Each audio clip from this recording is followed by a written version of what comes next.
Hello everyone, welcome back.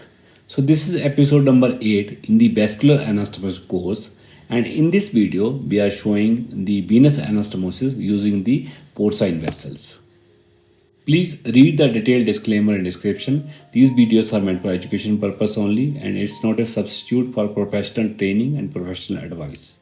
For an exclusive and early access to our premium high definition content, viewers can download our app or join the channel membership.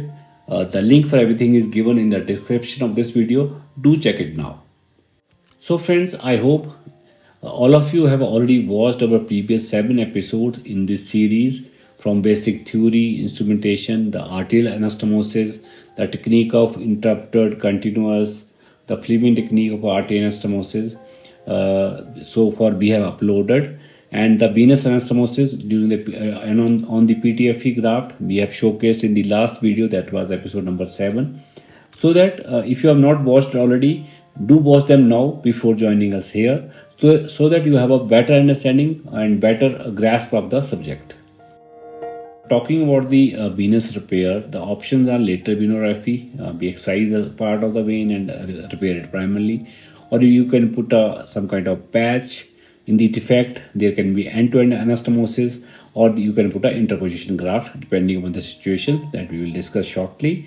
The option for the graft can be PTFE, IJB, left renal vein, external iliac vein, or femoral, whatever is your training, choice, and availability. As a surgeon, hepatobiliary surgeon, or pancreatic surgeons, you will require these skills while dealing with the venous involvement during maybe the pancreatic duct adenocarcinoma. There can be involvement of the portal and SMB, or during the hepatic resection there can be involvement of the major hepatic veins.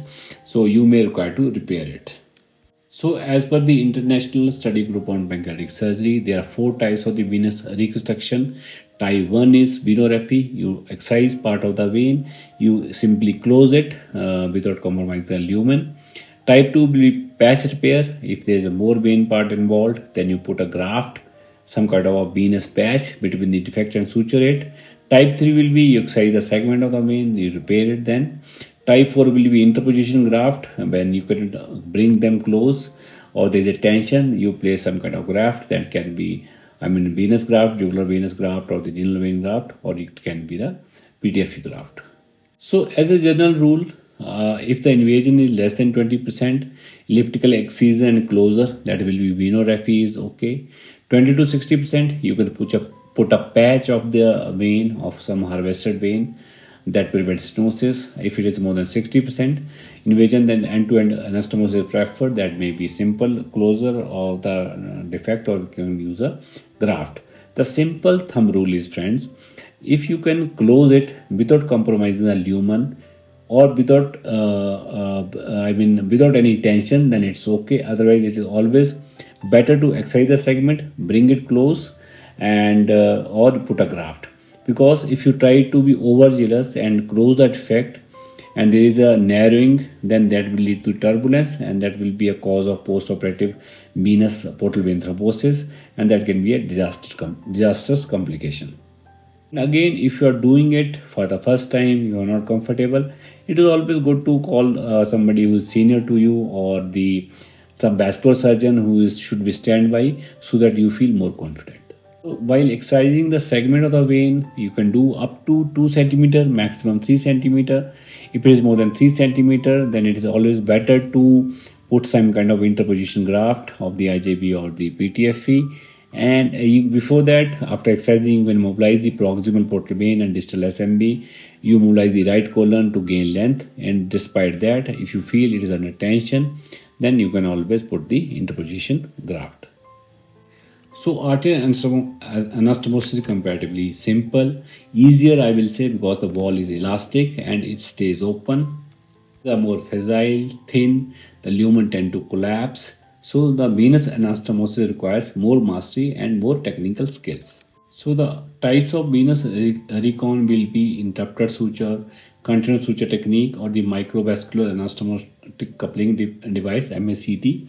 Here it is like some kind of a stapler anastomosis. that is used while doing the free tissue transfers. But when we talk about the portal vein or the SMB, we have to do the continuous suture technique, because you have to save on the time also. The use of magnifying loops and microscope is an added advantage, and all of you should do this anastomosis under magnification of the loop.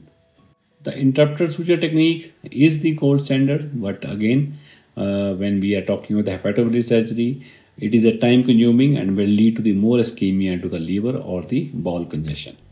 Do use this pepabrine or the plain lignocaine, that will be without ADR, for the spray to release the spasm of the vessels, specifically while doing the arterial anastomosis. So with that brief introduction, let's start the this video.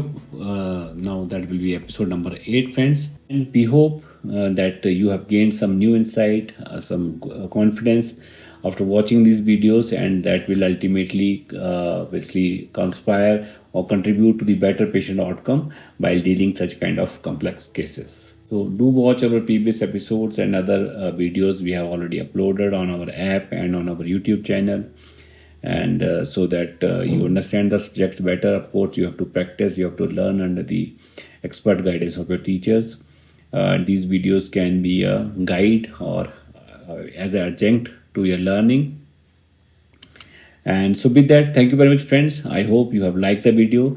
Do download our app or join the channel membership for exclusive access to our premium high definition content. So see you on the other side. Thank you very much. Happy learning.